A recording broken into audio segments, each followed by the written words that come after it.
Okay, so we'll be looking at the June 2020 Edexcel higher level. Let's begin. Question 1 says, simplify n to the power 3 times n to the power 5.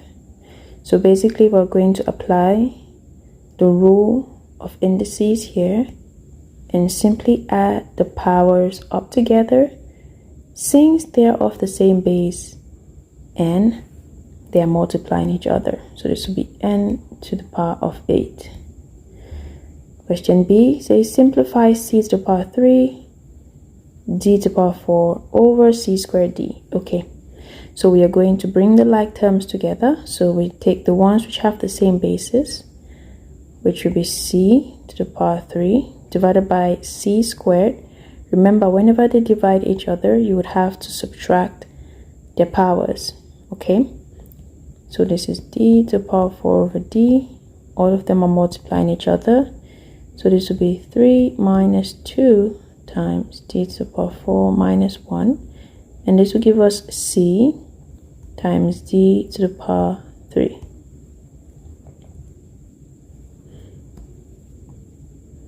Question C. Solve 5x over 2 greater than 7.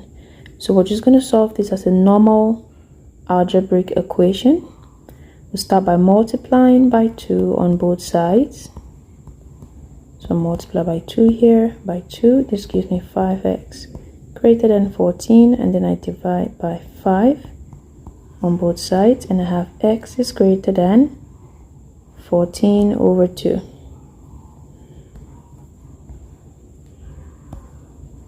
Question 2. Andy cycles a distance of 30 kilometers at an average speed of 24 kilometers per hour. He then runs a distance of 12 kilometers at an average speed of 8 kilometers per hour. Work out the total time Andy takes and give your answer in hours and minutes. Okay, so the first time he cycles a distance of 30 kilometers at an average speed of 24 kilometers per hour. We know that speed is equal to distance over time. So definitely time would be the speed over the distance. So for the first cycle, we're going to have the speed, which is 24 kilometers per hour divided by 30. So this would be equal to, just going to use 24 divided by 30, and that gives us 0.8 hours. For the second distance, they say he then runs 12 kilometers. So wait, pardon me, this will be T2, which will be 8 kilometers per hour divided by 12 kilometers, and that will be 8 divided by 12, which is 0.666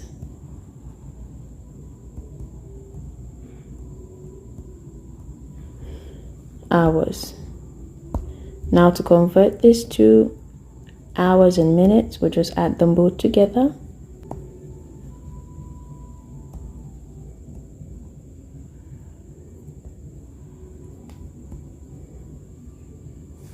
And this would be 0.666 plus 0.8. That will be 1.466 hours. So it's 1 hour plus 0.466. So we're going to have to multiply. Let me subtract 1, and then I multiply 0.466 by 60. That gives me 28 minutes. It's going to be 1 hour, 28 minutes. Question 3. A number m is rounded to one decimal place. The result is 9.4. Complete the error interval for m. Okay, well, the error interval, since we have just one decimal place here, we're going to have to do a plus and a minus. The error, will be plus or minus 0.05, which is one more decimal place than the actual number. So we're going to have to do 9.4 plus 0.05 and also 9.4 minus 0.05.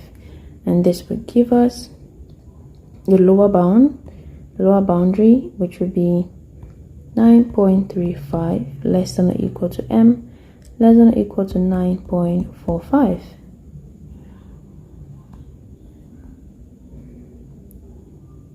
Question 4. Macy knows that she needs 3 kilograms of grass seed to make a rectangular lawn 5 meters by 9 meters. Grass seed is sold in 2 kilogram boxes. Macy wants to make a rectangular lawn 10 meters by 14 meters. She has 5 boxes of grass seed. Has Macy got enough grass to seed to make a lawn 10 meter by 14 meters? You must show your working.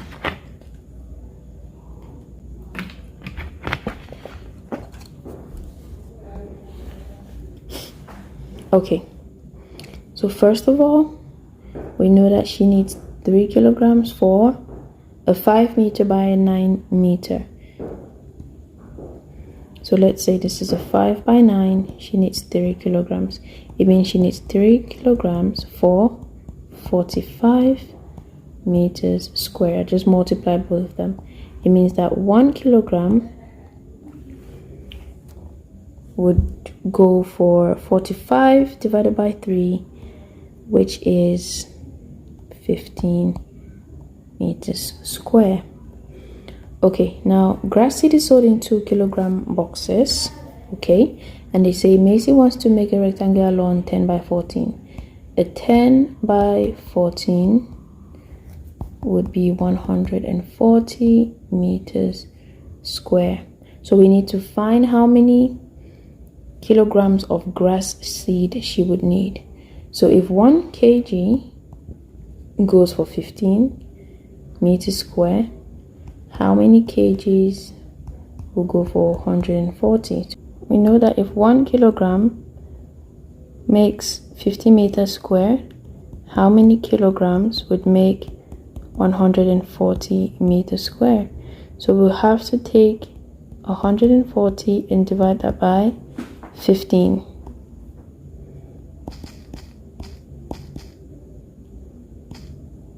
And that would be 9 kilograms or 9.3 kilograms of grass seed needed. Okay, now they tell us she has 5 boxes of grass seed, but we know that 1 box equals to 2 kg. So how much would be 5 boxes? 5 boxes would be 10 kg. So I believe she has enough to make this rectangular lawn because 10 is greater than 9.3. Macy opens the 5 boxes of grass seeds. She finds that 4 of the boxes contain 2 kilograms of grass seed. The other box contains 1 kilogram of grass seed. Does this affect whether Macy has enough grass seed to make her lawn? Give a reason for your answer. Well, if she finds out that 4 boxes contain 2 kilograms, that will be 4 times 2, which is 8. Remember, she needs 9.3. Okay, so this is 8 and the other box contains 1, so we're going to have to do plus 1. It means she's going to have only 9 kilograms of grass seed, which is not enough. So yes, it does affect the amount of grass seed she needs. It would not be enough because when you work it out, you notice that she would need 9.3, whereas she has only 9 kilograms available. Next question. Amanda has 2 fair three-sided spinners. Amanda spins each spinner once. Complete the probability diagram. So if she spins spinner A and it lands on a 2, well, there's only 1 2 here.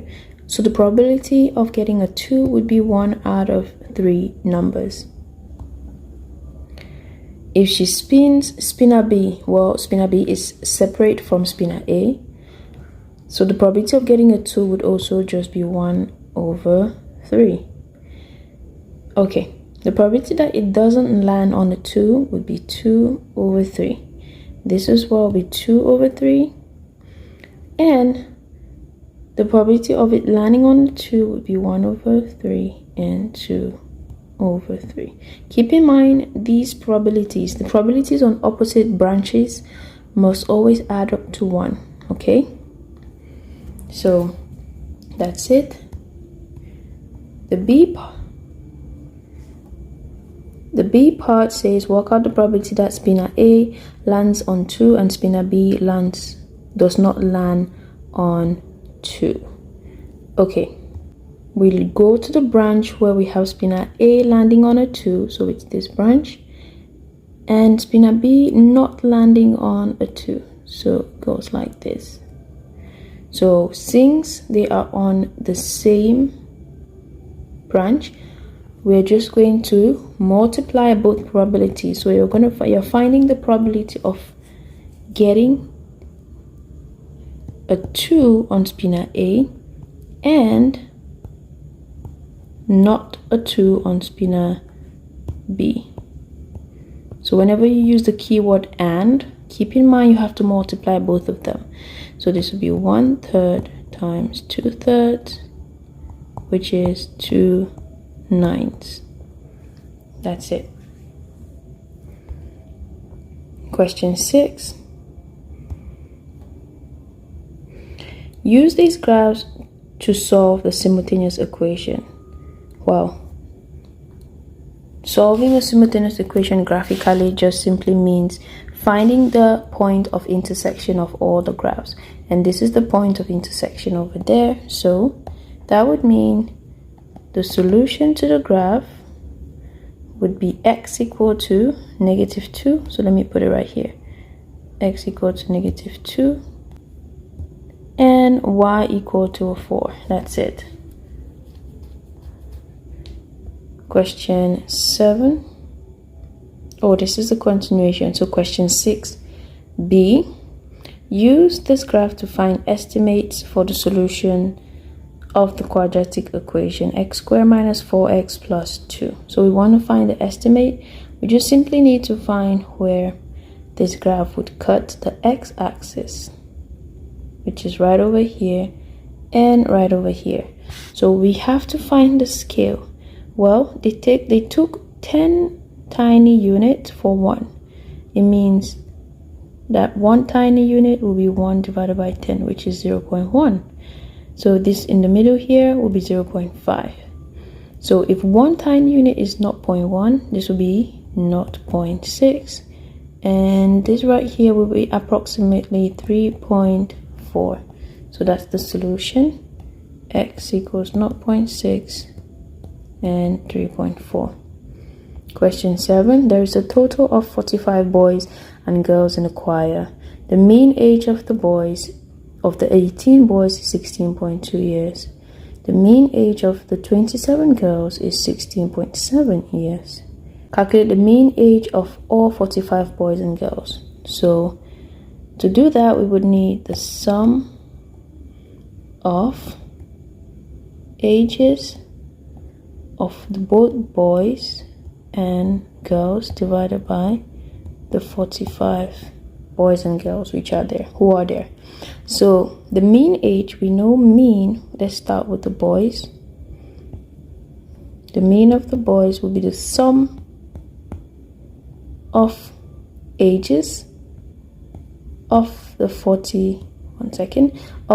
18 boys divided by the number of boys, which is 18, and we know that this mean is equal to 16.2.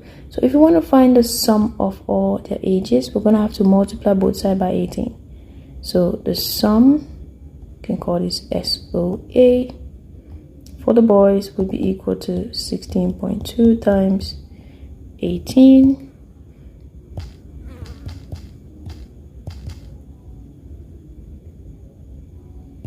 which is 291.6. Now we do the same thing for the girls. So we have the mean for the girls equals the sum of ages for all the girls divided by the number of girls, which is 27, equal to the mean, which is 16.7. So the sum of ages for the girls would be 16.7 times 27.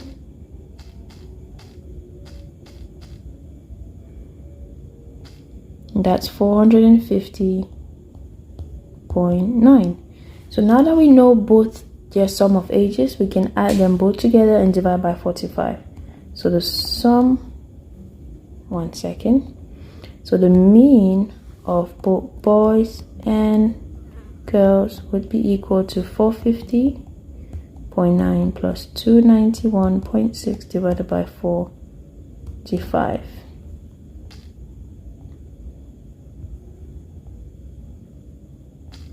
Divided by 45, that's going to be 16.5. So the answer here is 16.5. That is the mean for both boys and the girls.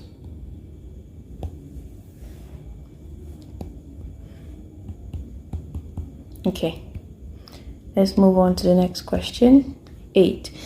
There are some counters in a bag. The counters are blue or green or red or yellow. The table shows the probabilities that a counter taken at random from the bag will be blue or will be green.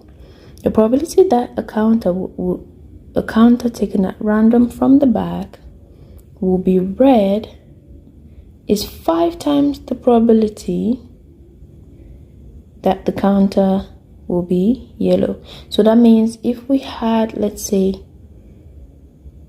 X for yellow, it means that the probability that we would take a red is 5 times that of yellow. So 5 times X, which is 5X. There are 300 counters in the bag. Work out the number of yellow counters in the bag. So to work that out, we will first of all need to find the number of yellow counters in the bag. So we know that probability of having a yellow counter is equal to the number of yellow counters divided by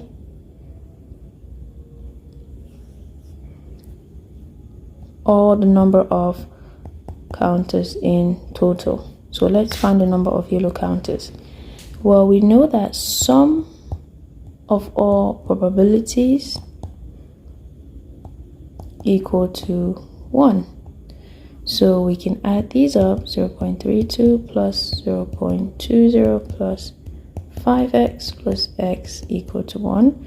So x will be equal to 1 minus, or 0.32 plus 0.20 is 0.52, and 5x plus x is 6x. So we're going to have to do x equal to 1 minus 0.52 and divide that all by 6. So 1 minus 0.52, then we divide that by 6, well, 0.08. This is the probability of having a yellow counter. So definitely we can substitute this in here. We say 0.08 will be equal to the number of yellow counters divided by the sum total of counters, which is 300. So number of yellow counters will be 0.08 times 300. That gives us, and that gives us 24. So there's 24 of them. The diagram shows a prism. The cross section of the prism has exactly one line of symmetry.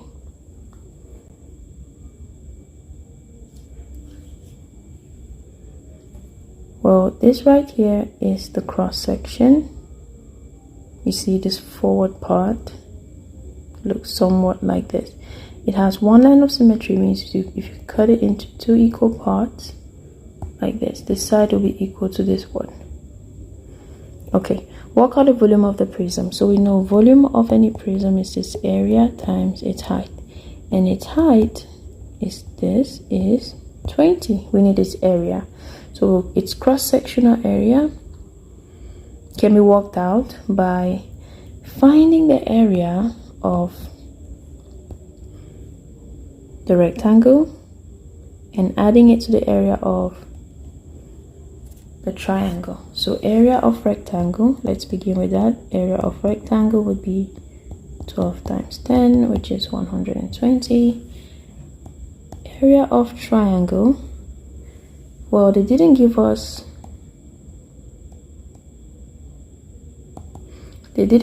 us the height, so this is what our triangle looks like. But since we know that it's isosceles, because when you cut it up it gives you 2 equal sides, this is 40, that means this will also be 40.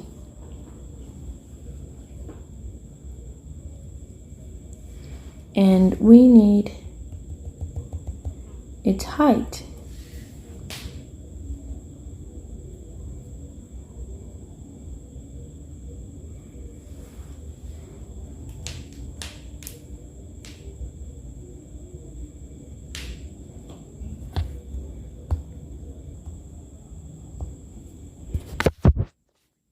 Well, we might need its height, or we can also use the formula half AB sine C, where C is the angle that is between the known sides.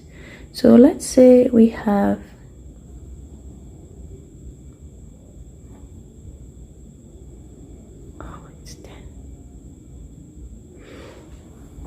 So let's say we have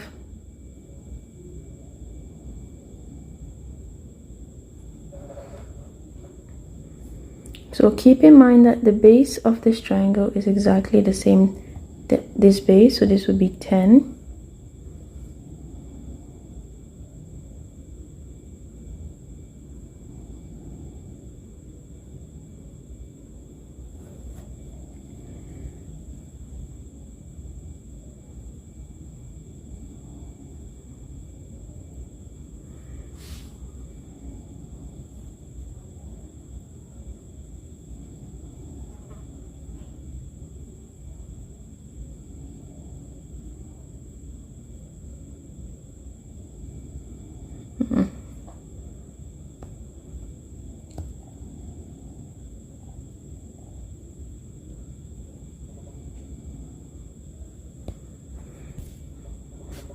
Okay, now we need to work out the area of the triangle. So this is what it looks like. Keep in mind that the base here is 10.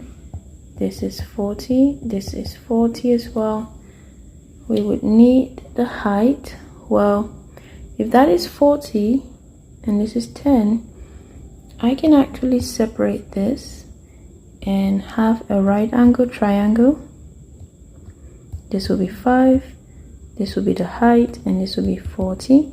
And then we can use Sokotoir to find the height.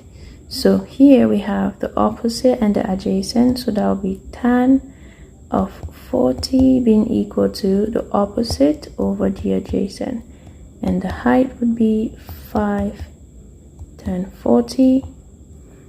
So h is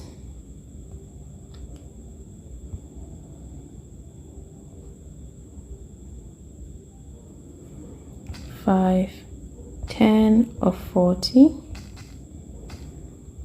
which is 4,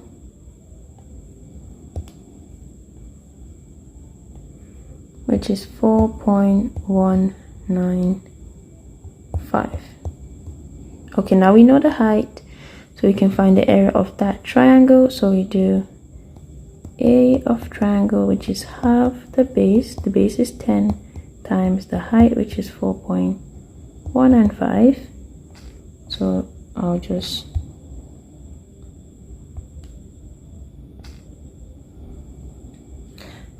do 4.195 times 10 divided by 2. So this is approximately 20.975, which is approximately 21.0. 120 plus 21, which equals 141. So if this is the area of the cross section, I'm just going to reduce this so that we can find the volume of the prism, which is area times height. So we're going to do 141 times 20, and that would be 2820, which is still approximately 2820 in 3 significant figures, because I had already approximated this value, and that's why the answer looks like this. I had approximated this height over here. Okay, question 10. A person's heart beats approximately 10 to the power 5 times each day. A person lives for approximately 81 years. Work out an estimate for the number of times a person's heart beats in their lifetime. Give your answer in standard form, correct to 2 significant figures.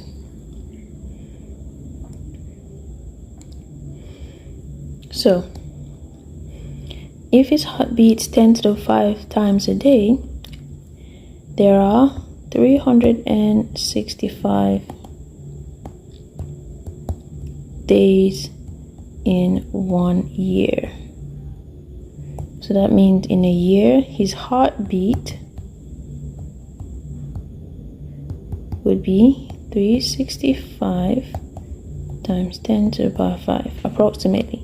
If he lives 81 years, it means his total heartbeat would be 81 times 365 times 10 to the power 5. Now that would be 81 times 365 times 10 to the power 5. And this would be 2.9 billion, 2.9565 billion, and that makes 1, 2, 3, 4, 5, 6, 7, 8, 9.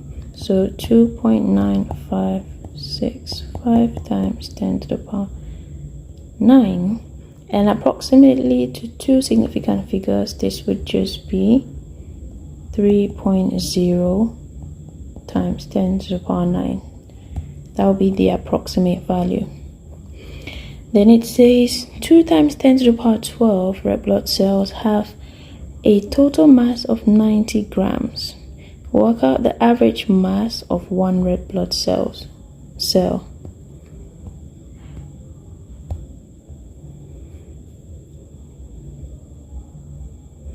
So we can just use proportions here. If 2 times 10 to the power 12 red blood cells have 90 grams, then 1 red blood cell would have X.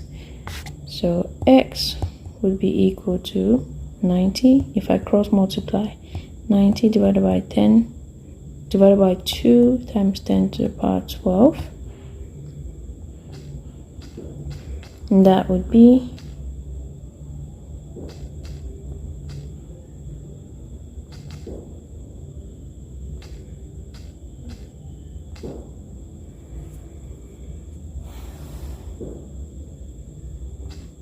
4.5 times 10 to the power negative 11.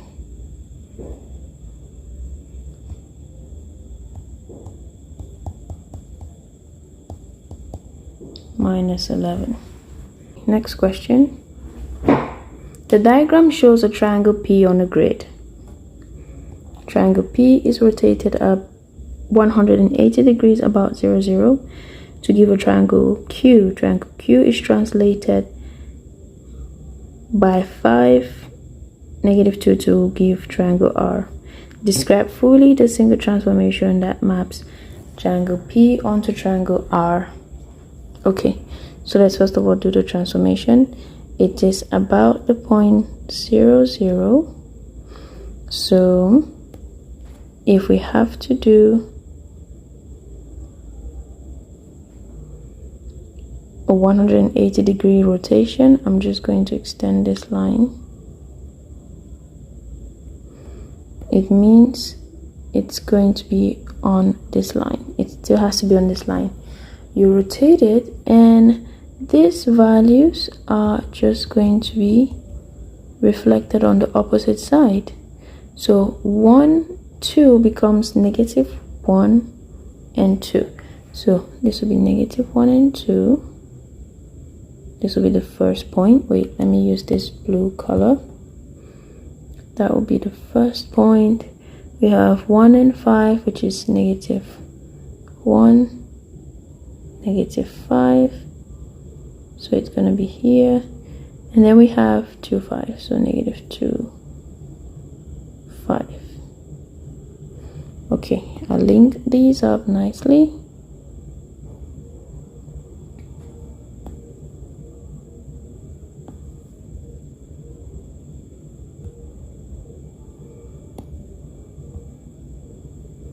And this is what I get. Okay, then it says we have to translate it by 5 minus 2. So we move 5 times to the right and 2 times downward.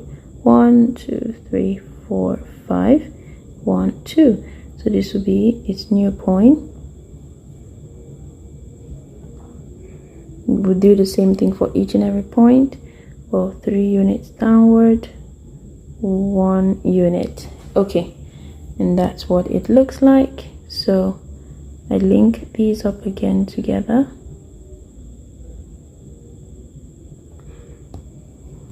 Great. And I have to describe this single transformation. This is triangle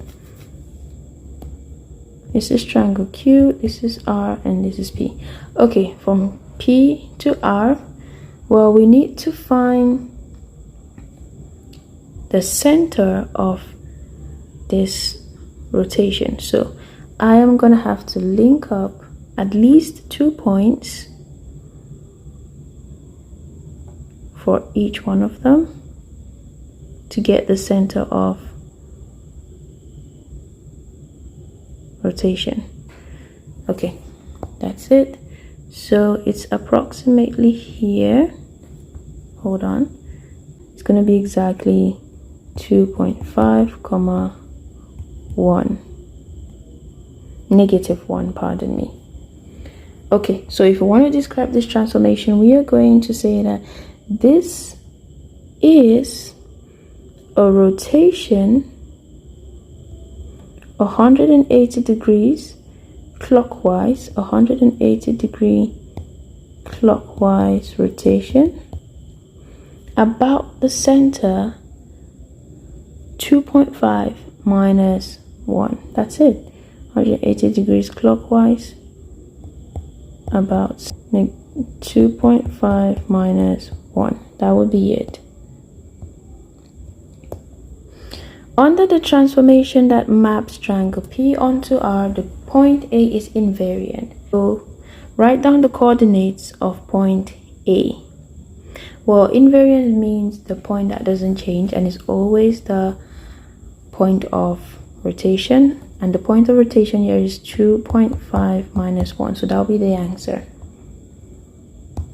Question 12. Express, well, this value as a single fraction in its simplest form. So we'll start by simplifying this. I'm going to use the butterfly method and just cross multiply these two values. So I'm going to have x into x minus 4 plus 2x into x plus 2.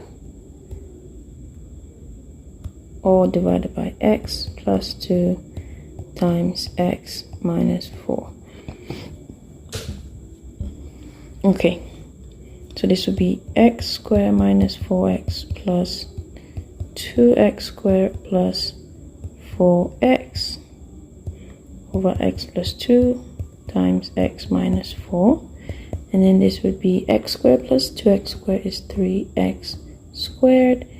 And negative 4x plus 4x, well, that'll be 0. So this boils down to a 0. And we have our final answer. There we go. Question B, expand and simplify this. So we can start with the first two brackets. So x minus 3 times 2x plus 3. And then we use the FOIL method. So we're going to multiply these two together. I would like to change this to red. So this will be x times 2x, which is 2x squared, plus 3x minus 6x minus 9. Multiply this by 4x plus 5. Okay, let's simplify this as well. So we're going to have 2x minus 3x minus 9. And multiply this by 4x plus 5. Okay, so 2x times 4x is 8x squared. 2x times 5 would be positive 10x squared. Oh, the first one would be cube, pardon me. And then we have negative 3x times 4x, that will be minus 12x squared. Negative 3x plus 5 is minus 15x minus 36x minus 45. Bringing the like terms together.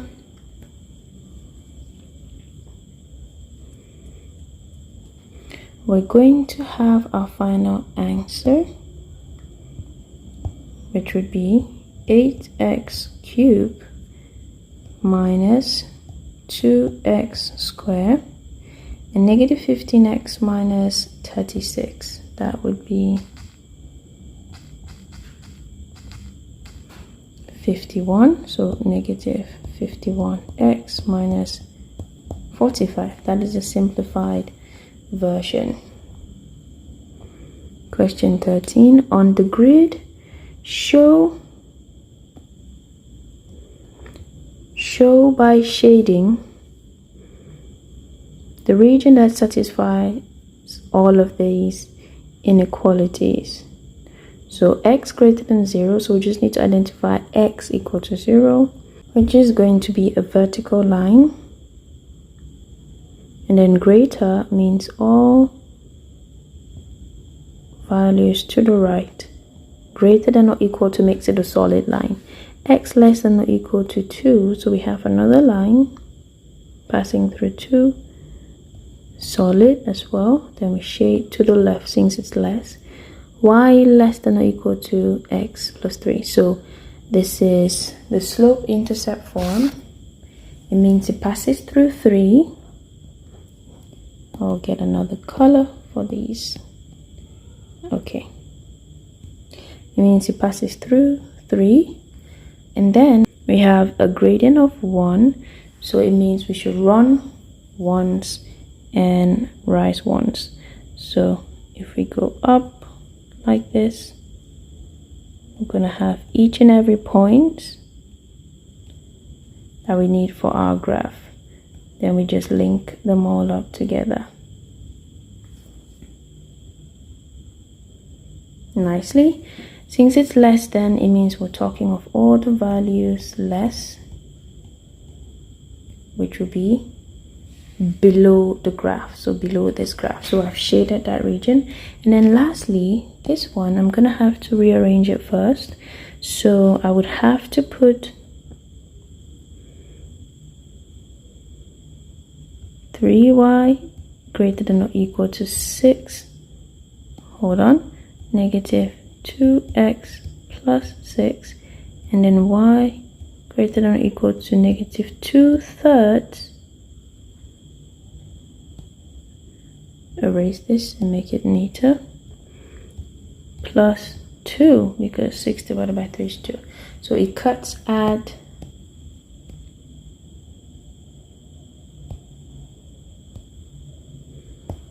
So it cuts at 2. So I'm just going to mark that point. And it has a negative slope. So it's going downward. So we would go downward 2 times and forward 3 times because it's negative 2 over 3. Then I go down 2 times again and 3 times forward. So I have 2 points that I can link up together nicely. And since this is greater than or equal to, it means it's going to be the region to the right of our graph. Now we have to get the region that satisfies all of them. So we would shade in where all of them coincide. So I'm just going to erase some of this.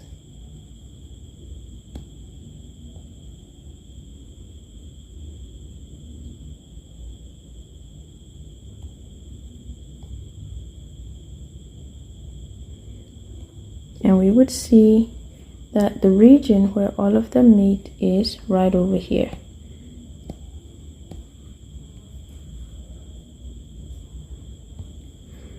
Right over here in the middle. This is the region that satisfies all of them. So I'm just going to label it R. There we go. Next part.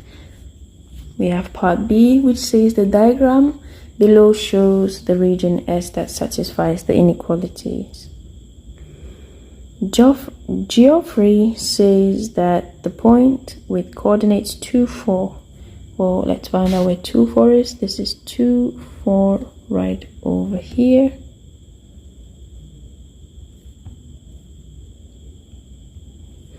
He says that point does not satisfy all inequalities because it does not lie in the shaded region. Is Geoffrey correct? You must give a reason for your answer. He is not correct because even if it doesn't lie in the satisfied region or the shaded region, it lies on top of the line. All the points that lie on top of this line satisfy this region. So he is not correct. As long as it is not out of the region, it satisfies that region. So it is on the line like this. So he is not correct. You can even go ahead and test it out by substituting each of these values into each of the equations and see. Next question. Points B, D, E, and F lie on a circle. ABC is a tangent to the circle at B. Find the size of the angle ABD. So this is A, B, and D. Let's call it X. You must give a reason for each stage of your working. Okay, so we can first of all find this angle here because this is a cyclic quadrilateral. This is a cyclic quadrilateral, and all the opposite angles in the cyclic quadrilateral add up to 180. So over there we have a cyclic quadrilateral, and opposite angles add up to 180. So we're going to do 100 plus, that's angle B, no, that's angle D, B, F, adding up to 180. So that means D, B, F equal to 80. So this is 80 degrees. Okay, we can also find this angle over here because angles in a triangle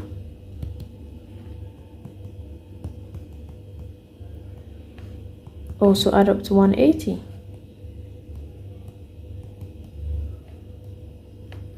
Okay, so 40 plus 80 plus, well, we can call this y, should equal to 180. So y would be 180 minus 40 plus 80, which is 120. So therefore y would be 60 degrees.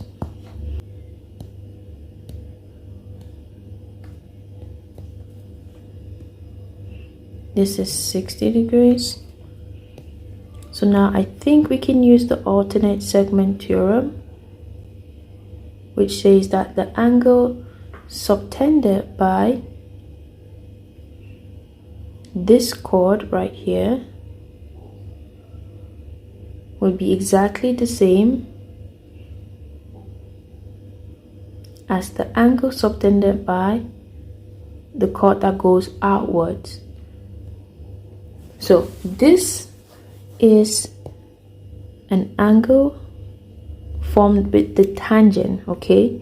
The angle formed with the tangent and a chord externally would be the same as the internal angle in that triangle.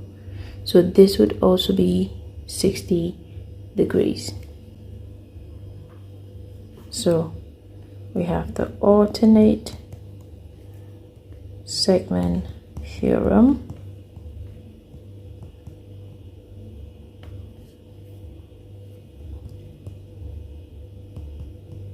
So ABD would also be 60 degrees. Points B, D, E, and F lie on a circle. ABC is a tangent to the circle at B. Find the size of angle ABD. You must give a reason for each stage of your working. Prove algebraically that 0.73 recurring can be written as 11 over 15. So writing decimals as fractions, you would have to let 0.73 recurring equal to x.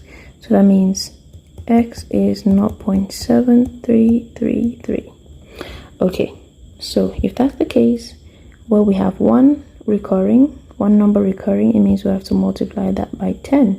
So 10x will be 7.333.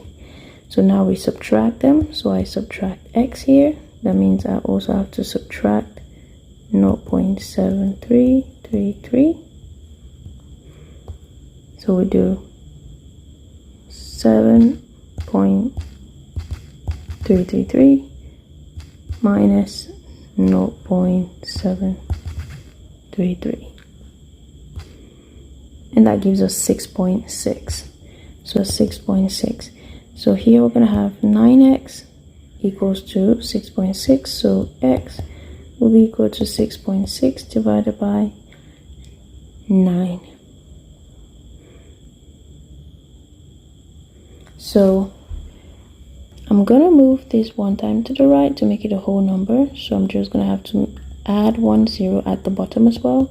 Becomes 66 over 90. Simplify this by dividing the top and the bottom by 3. This will be 22 over 30, which is 11 over 15. Here is a speed time graph for a car. Work out an estimate for the distance traveled. For the distance the car traveled in the first 30 seconds.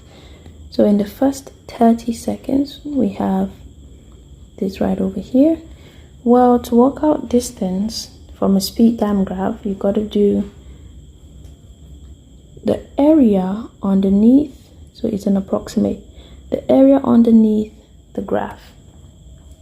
So the height of this triangle here is 8 and bottom is 30. So the area would be half the base times the height, which is practically 30 divided by 4. 30 times 4, and that is 120 meters. Okay, question B. Is your answer to part A an underestimate or an overestimate of the actual distance the car traveled in the first 30 seconds? Give a reason for your answer.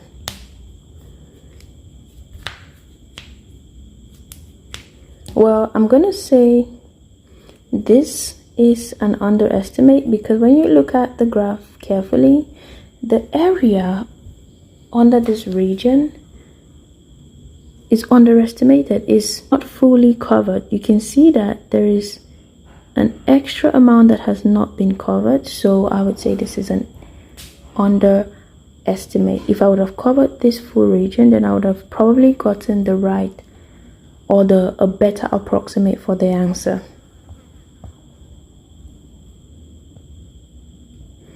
Question 16C.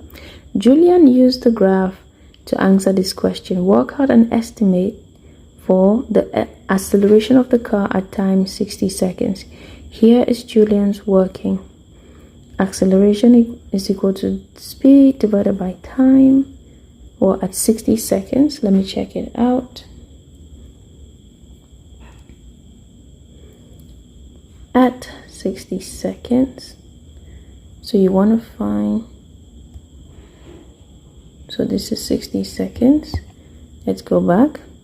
It says you wanted to work out an estimate for the acceleration of the car at 60 seconds. Okay, so he just takes 13 divided by 60, and he gets the answer. Julian's method does not give a good estimate of the acceleration at time 60 seconds. Explain why. Well, if you want to get the acceleration at time 60 seconds, he would have to get a tangent. He will have to get a tangent line at that exact point. A tangent at this exact point, and work out the gradient of that, because the gradient of a speed time graph is acceleration. So what he did was instead work out the acceleration up to 60 seconds. He didn't work out acceleration at 60 seconds, and he considered 13 as the speed and 60. So that is not correct. If you want to work it out, you got to take the value at that exact point. Okay. Next question. Histogram gives information about the distances 80 competitors jumped in a long jump competition. Calculate an estimate for the mean distance. Okay, when working out the mean, we need to know the area of each of these bars and also the midpoint of each bar, so that we use that to multiply. Okay, let's go ahead and find the areas of each bar. So this is 6.4 to 7.2. It means that the base or the length of this bar would be 7.2 minus 6.4, and that is 0.8. While its height, well, this is 10, so this would be 0.8 times 10. This would be 8. That's the first area. The second area would be, this is 0.4. We do 0.4 times, this is 50. 4 times 5 is 20. So this would be 20.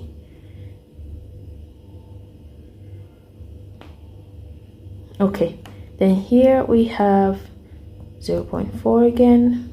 Yes, so we have to multiply that. If this is the width, then the height is 100. Well, that one is easy. That'll be 40. And lastly, this is 0.2. Looking at the scale, so 2 times 6 is 12. So 120. That means this would be 12. Okay, now that we have the areas of each bar, we can go ahead and multiply that by the mid value. The mid value here is 6.8. We're gonna have to times that by 8. here it's the mid value here. I think I'm gonna have to erase some of these just to make it neater. Okay, the mid value here in the second bar is going to be 7.4. Multiply that by 20. Then we also have 7.8 times 10. Then we also have 8.2 times 12. Okay, now we can use our calculators. We will get the sum. When we get the sum, we will have to divide it by the number of competitors in the competition. So we would have 6.8 times 8 plus 7.4 times 20 plus 7.8 times 40, because this is 40. This, I'm supposed to write this properly. This is 40 plus 8.2 times 12. That gives us 612.8. Divide that by 80. And that would be 7.66. And if we look carefully, we would see that 7.6 is found in the bar with the most height, approximately over there. Okay, next question. Okay, we'll look at this question. The diagram shows a cube. AH is equal to 11.3 centimeters. Correct to the nearest millimeter. Calculate the lower bound for the length of an edge of the cube. You must show all your working.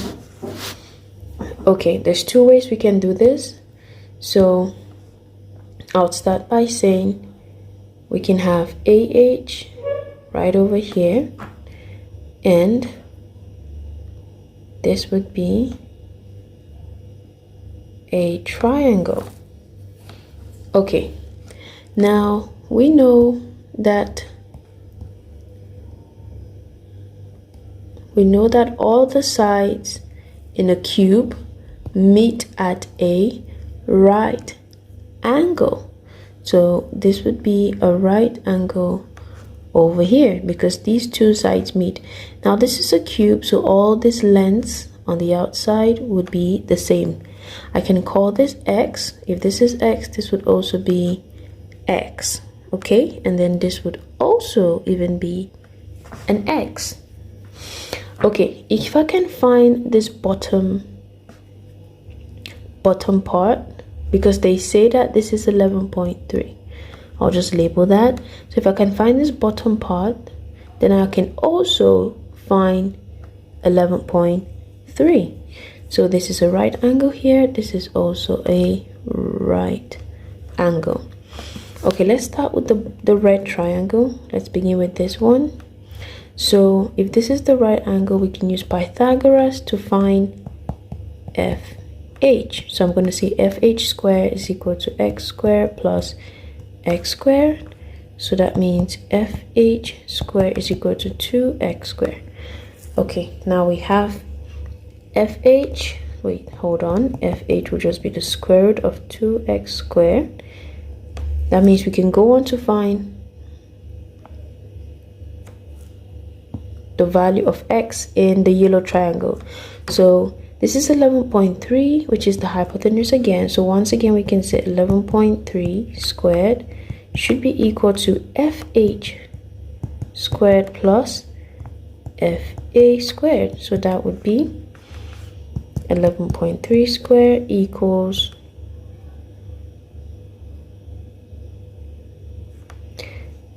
to the square root of 2x squared, all that squared plus x squared.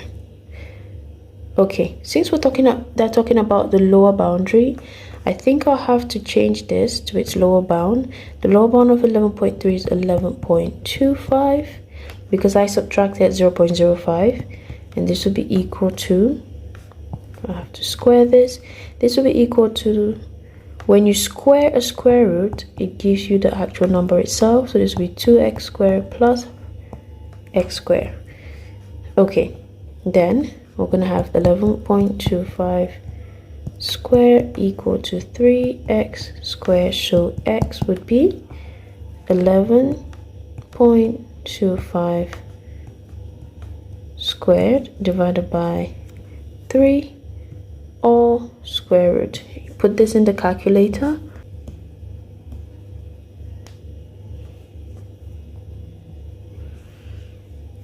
And this would be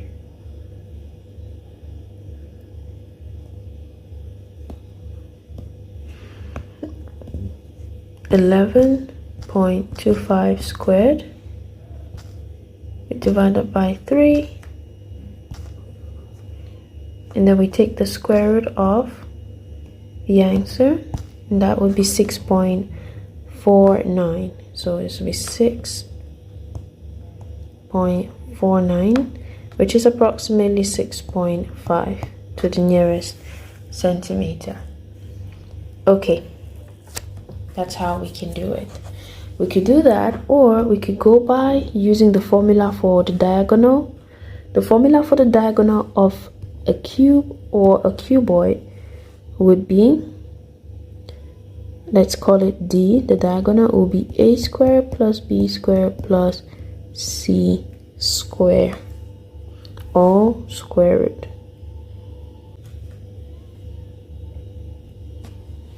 You could use this formula as well, where a, b, and c are the length, the width, and the height. But since this is a cuboid, all of these will be the same, so you can just do side plus side plus side. Okay, that would work as well. Okay, next question. A, B, C, D, E, F is a regular hexagon with sides x. This hexagon is enlarged center F by scale factor P to give hexagon FGHIJK. Show that the area of the shaded region in the diagram is 3 root 3 over 2 p squared minus 1x squared. Okay, so we need to find the area of the smaller one and also the area of the bigger one, and then we subtract both of them. So let's start with the smaller one. It has a side x, so this is x. It's a hexagon, so all the sides are the same. Keep in mind a hexagon is made up of 6 triangles. Oops, like so. 6 equal triangles. So we have an equilateral triangle that looks pretty much like this: x, x, and x. We need to find its height so that we should be able to get its area. So if that is an equilateral triangle, it means that when I cut it into 2 parts, I'm gonna have this as x over 2 and the x, so I can easily find the height over there. So the hypotenuse here is x, so I'm gonna say x squared is equal to h squared plus x over 2 squared, and that would be h being equal to the square root of x squared minus x squared over 2. This has to be all squared, pardon me. So now we get h equal to the square root of x squared minus x squared over 4, which is equal to the square root of 3 over 4 x squared. Okay, if I simplify this, I'm gonna have 3 over 2 x. Okay, we know the height, so we can go ahead and find the area of this triangle. Okay, I'm gonna erase that. Since the height is equal to root 3 over 2x, therefore the area of just one triangle would be base times height over 2. So the base is x times the height, which is root 3 over 2x. All this divided by 2. And this would be root 3x squared over 4. Okay, that's the area of one triangle, so we multiply this by 6. So the total, A total, would be root 3 over 4 x squared times 6. This would give us 3 root 3 x squared over 2. Okay, I simplified it at once. Now let's move on to the bigger hexagon.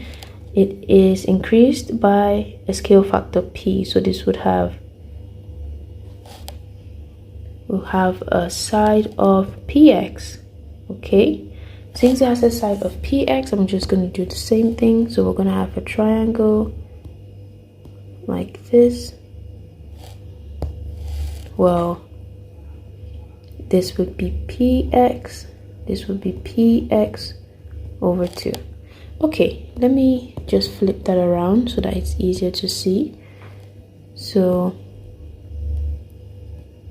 we have something like this, px over 2. Then we have px. We need to find the height of the bigger hexagon, the height of the bigger triangle as well. So the height in this case would be px, we're going to square the hypotenuse, subtract px over 2 all squared, and then square root it. So here h would be, well, gonna have px squared minus px squared over 4, and that's going to be 3/4 of px squared, which is root 3 over 2 px. Okay, so now we can find the area of one triangle in the big hexagon, which is base times height. The base is px times the height, root 3 over 4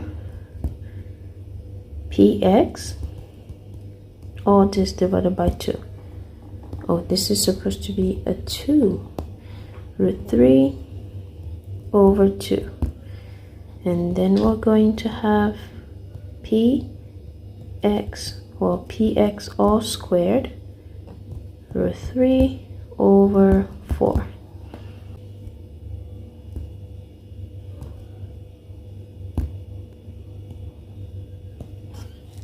Then I enlarge this. Okay, so that's the area of one triangle. So the area of 6 triangles would be p squared x squared root 3 over 4 times 6.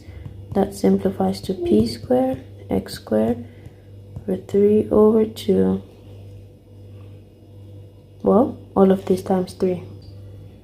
Okay, so now the area of our shaded region, we're just gonna have to minus both of them. We're gonna have 3 p squared x squared. I think it's best to 3 root 3 over 2 p squared x squared minus 3 root 3 over 2 x squared. Now we can factorize what they have in common, which is 3 root 3 over 2 x squared into p squared minus 1. That's what they share in common, and this is exactly the same thing they asked us to prove. Okay, moving on to the next question.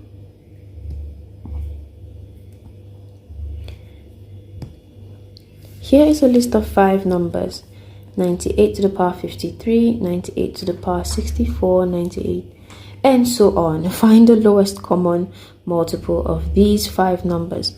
Well, the least common multiple is always the one with the highest power. So here we have 9 to the power 53. Here we have 9 to the power 64, 9 to the power 73, and 9 to the power 88. Well, you can actually take out each of these numbers from this number. So it means you can use each and every one of these to make this one. What do I mean? If you have the multiples of 2, 2, 4, 6, 8, you can use 2 to get 8, because 8 is a multiple of 4. So as long as I can write 8 as power of 2, like 2 cubed over here, and this is 2 to the power 1, you see there is one of these 2 amongst these 3 2's. So the one with the highest power is always going to be the LCM. So this will be 98 to the power 91. Question 21. 5c plus d equals to c plus 4d. Find a ratio c is to d. So a ratio c is to d is also the same as c divided by d. So if we can rearrange this equation to get c divided by d, that would be good. So I'm just going to bring the c's first of all together. So I'm going to subtract c on both sides. This will be 5c minus c plus d equal to 4d. Okay, there's also d, so I'm also going to have to subtract the d's over here. And then I'm going to have 4c equal to 3d. So now I'm trying to get c over d. So I'm going to have to divide both sides by a d so that it cancels out here. And I'm going to have 4c over d equal to 3. And now I can divide both sides by 4 so that it cancels here. And I'm just left with c over 3 is to 3 over 4. So the answer here is 3 is to 4.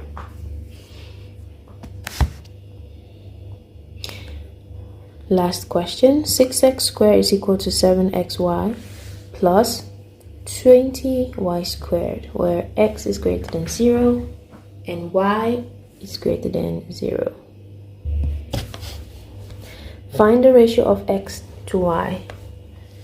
Okay, so here I go again. We have to rewrite this equation. I'm just gonna subtract 6x squared on both sides so that everything's on one side. I'm gonna have 7xy plus 20y squared minus 6x squared equal to 0. Here's what we can do. We can divide all through by y squared, so that this would be 7x over y plus 20 minus 6 over 6 into x times y all squared. And then this becomes a fraction. Now I can have, let x over y be now equal to another variable. Let's say b. No, let's take c. Okay, so it means that this will be 7c plus 20 minus 6c squared equal to 0, and it becomes a quadratic equation. You can use any method of your choice to solve this. So if I rewrite this equation, taking everything to the right hand side again, this will be 6c squared minus 7c minus 20 equal to 0. Okay, and then you can use a quadratic formula. Well, a would be equal to 6, b is negative 7, c is equal to negative 20 to work this out. So in that case, c will be equal to negative b, which is negative of negative 7, plus or minus the square of b squared, which is 49 minus 4, a times c over 2a. There we go. This will be 7 plus or minus square root of, well, get our calculators for that. 49 minus makes a plus. So we're going to have 20 times 4 times 6. 529. Let's check if there's a square root for that. Yes, there's a square root for that, which is 23, which is perfect.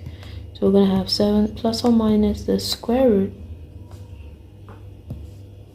or pardon me, 23 over 12. Okay, let's take the plus. 23 plus 7 is 30, so C will be equal to 30 over 12, and C will be equal to 17, negative 17 over 12. Okay, so if I simplify this one, divide by 3 or by 6, this would be 5 over 2, and then negative 17 over 12. So they wanted us to find the ratio x to y.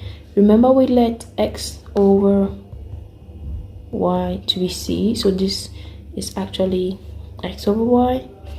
So x over y can be the ratio x to y. It can be either 5:2, or it can be negative 17:12. And that's it for this paper. If you found this helpful, please subscribe and give me a thumbs up. That will be really helpful. Thank you.